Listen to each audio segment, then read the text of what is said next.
most recently, we've been involved in West North Carolina a great deal.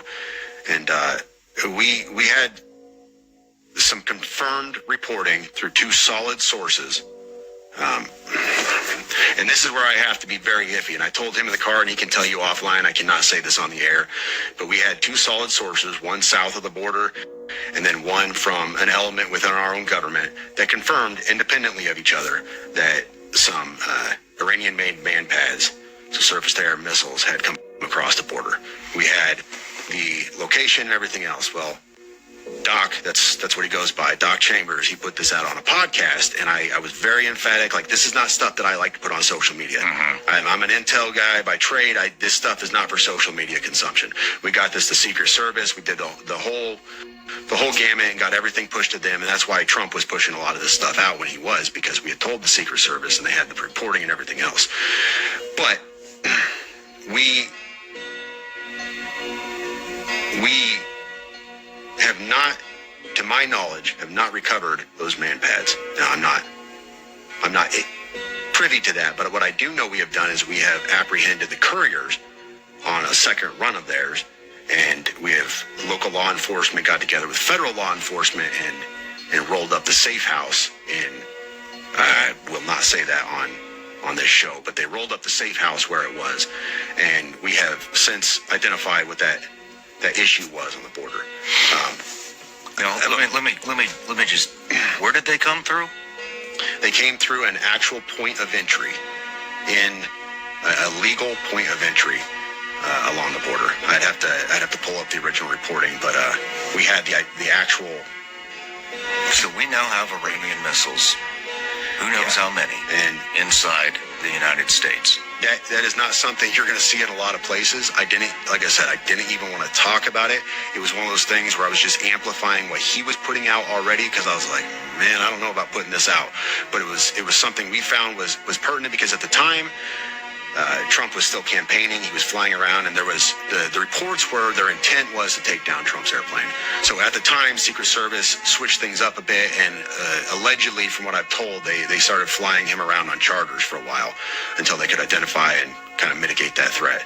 But that was the reporting stream that was coming out at the time. Feds handled it, off my plate.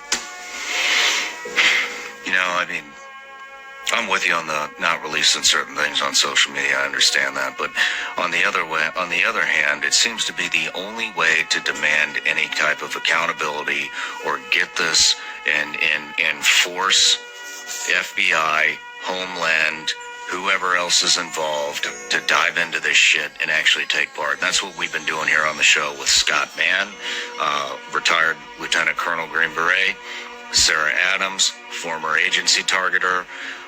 We brought on Legend, who's an Army intelligence guy who goes by Legend because he doesn't want to reveal his name because he still is very involved.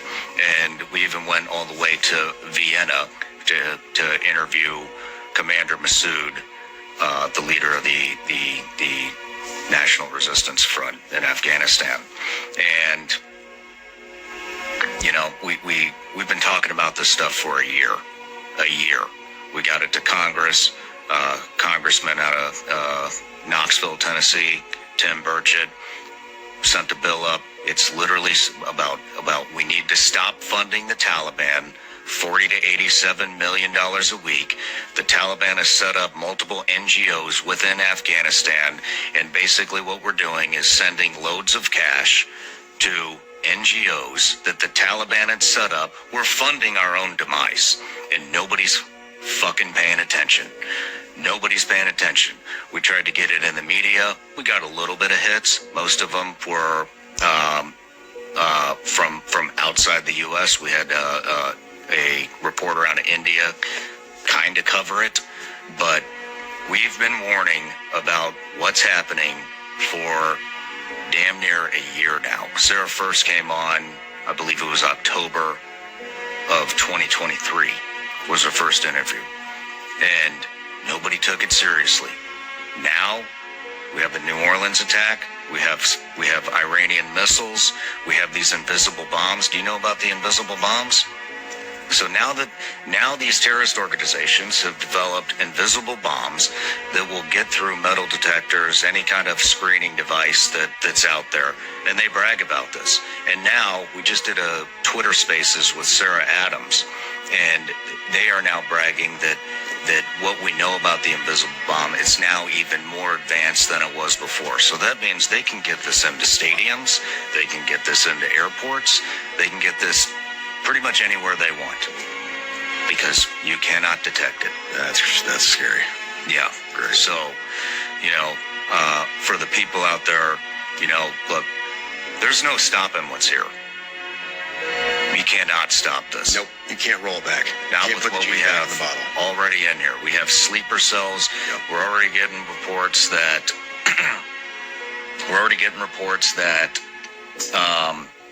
I just lost my train of thought.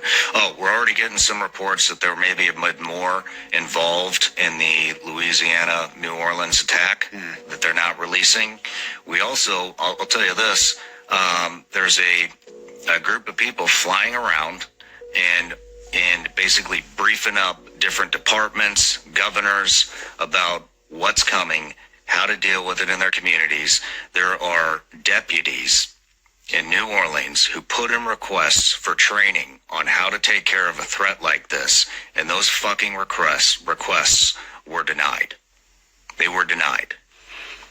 And so what I basically want to say is it's going to be a bloody 2025. I think that's very obvious. And so for those of you that are looking for something to do and if finally come to the realization that our government is failing us, here's what you need to do. You need to get with your local communities. You need to, especially schools. Schools are very vulnerable no matter how many active shooters we have in the schools. The infrastructure that's been put in, which is minimal to none, a lot of schools still have none. You better start holding your schools accountable, and you better start raising hell and having them upgrade security no matter what the cost, because no matter what the cost is, it's not gonna amount to the loss of life that we will potentially see throughout the United States. And start calling your congressmen. Get these guys to do something. Yeah. Start calling your senators. Get these guys to do something. They have been warned for over a year that this is coming, and nobody wants to take it seriously. Nobody wants to take it seriously.